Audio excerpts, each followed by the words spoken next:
Hello, welcome to my channel. I'm Tanya Azar, university instructor, wife, and cat mom, also Passion Planner ambassador. This is the channel where I explore my love of all things Passion Planner, but also some of the strategies that I use to navigate modern university life and to accomplish my personal and professional goals.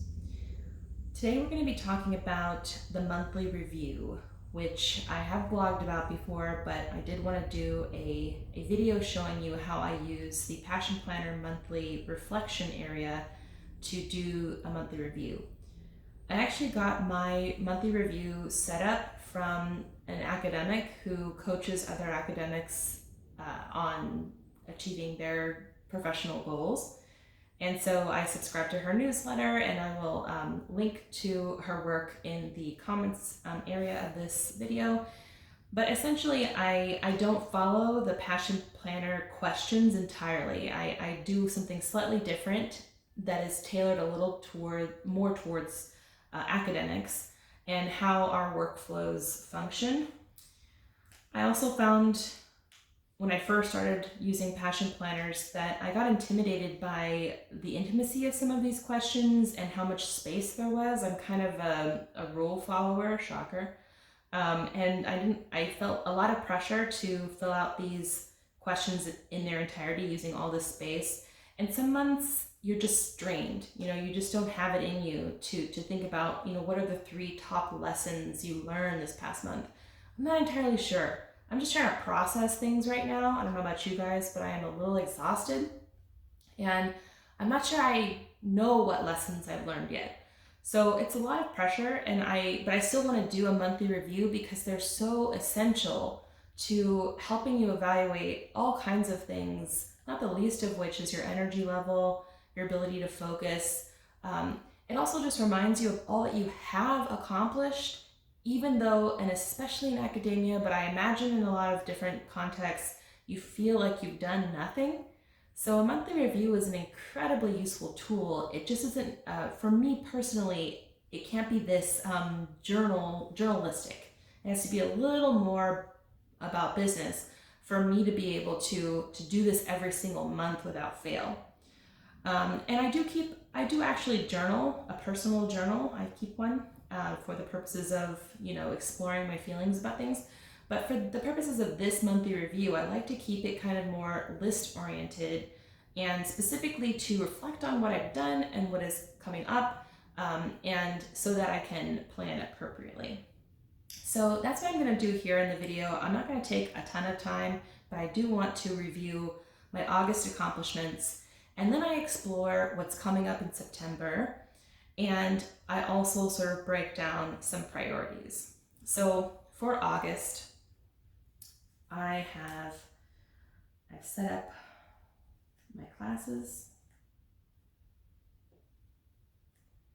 I attended meetings, lots of meetings, I should say. I have, I started this YouTube channel.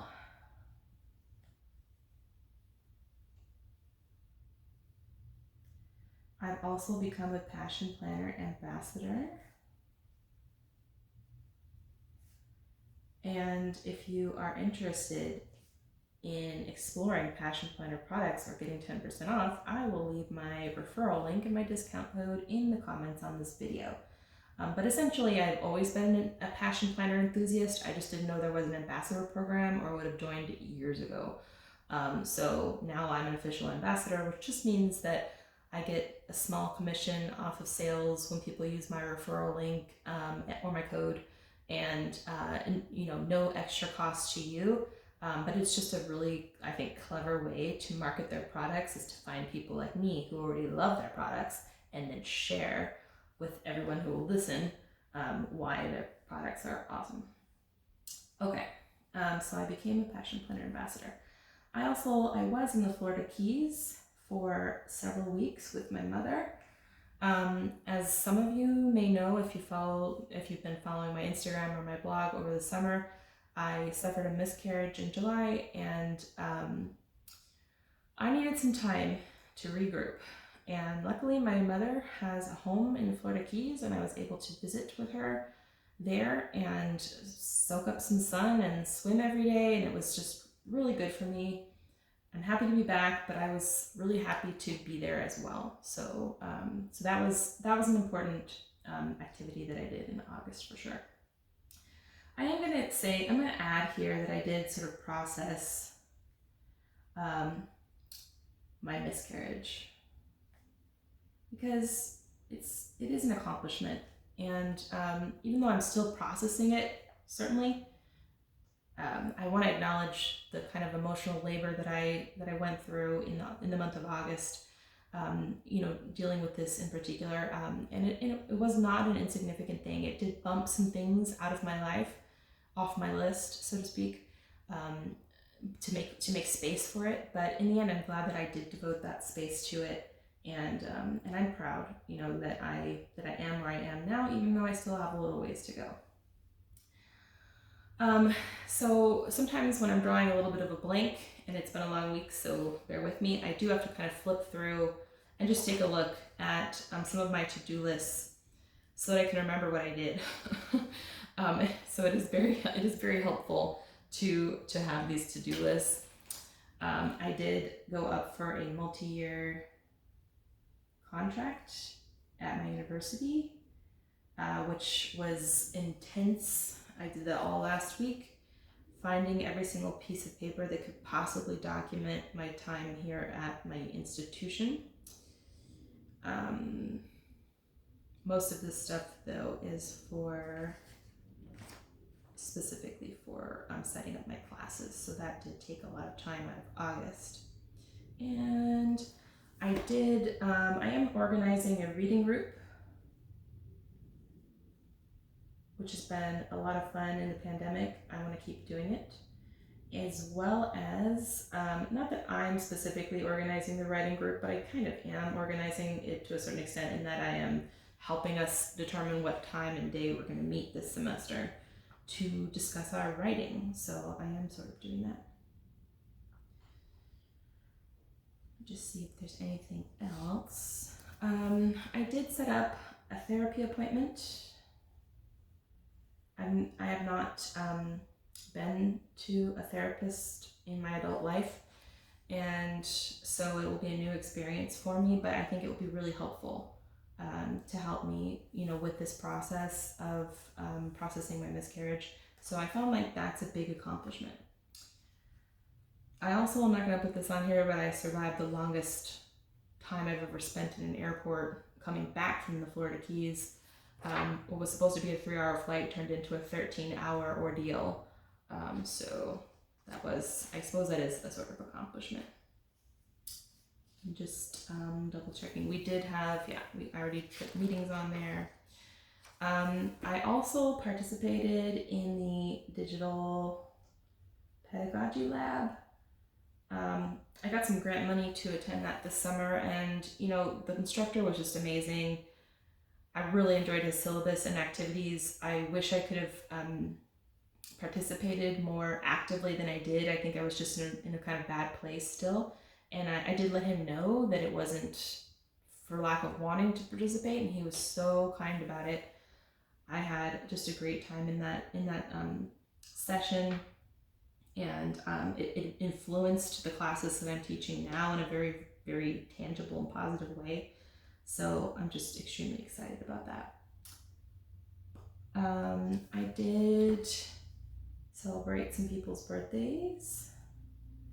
I'm not trying to tap myself on the back for, celebrating my sister's birthday or anything, but just that it does take time to, think about people's birthdays, to get birthday gifts for people. And, it is an accomplishment when I do it on time. And so I do want to sort of acknowledge that. And that's pretty much it for August. A lot of it has been thus far kind of sucked up by getting ready for the semester. Sometimes these lists are much longer, depending on what I have got going on. But for now, I'm going to keep it to these things and just sort of, kind of just pause for a second and think about how much stuff this actually is, and sort of be proud that I was able to do so much of it, even though I'm definitely not firing on all cylinders at this time. The next step is to sort of think about what's coming up. So I do want to think about things that I'm going to be doing in September. And it helps me prepare mentally, emotionally for the workload that's coming at me. And if you watched my video on how I set up each month, you will already be sort of aware of this page. But yeah, go ahead and watch that if you haven't watched it yet. But essentially, I do use these personal projects and work projects lists to help me schedule things from my goals into the actual calendar. And I use this calendar to mark things that are happening. This, becomes out of date over time. I use the week views more. I don't come back here a whole lot unless I need a bird's eye view of the whole month for some reason, but I do use it to forward plan. So coming up this September, I do have my first therapy appointment. It's just something I'm going to be having to be emotionally prepared for. I have several department meetings scheduled. I have a grant that's due.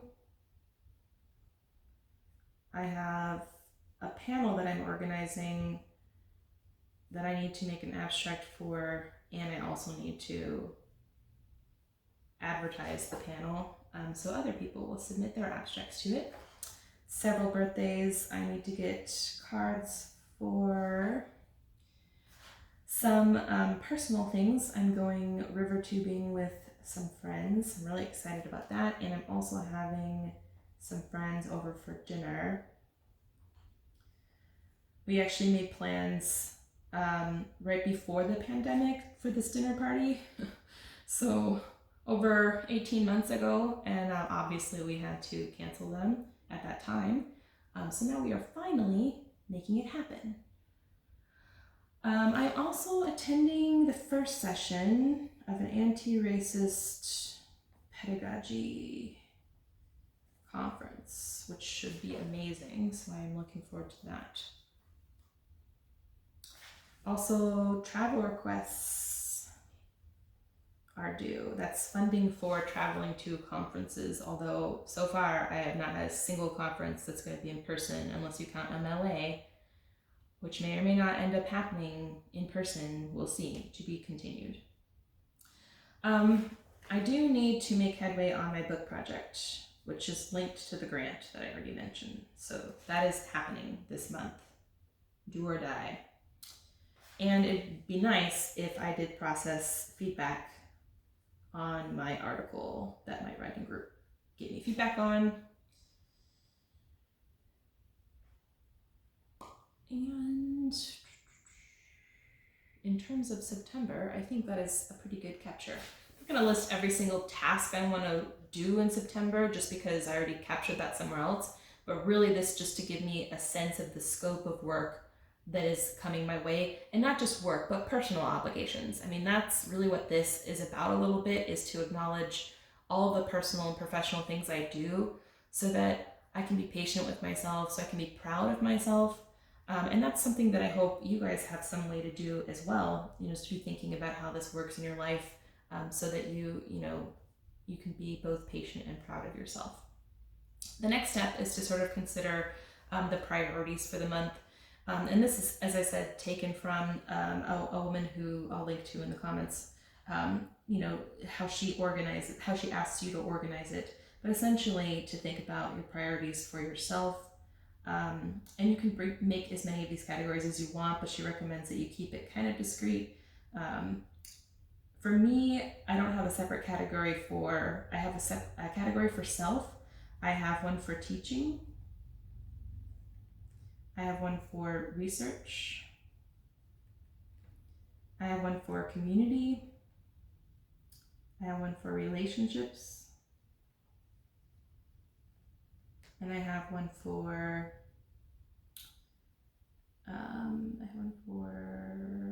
admin, which is probably a strange category, but it makes sense if you are a university instructor, because teaching and admin are not the same thing, and sometimes there's an admin load that you have to be accounting for when you're trying to distribute yourself across all these other categories. So this is like, what do I really want to focus on for these categories? You know, what was the priority for the month of September in these categories? And for myself, it's definitely mental health.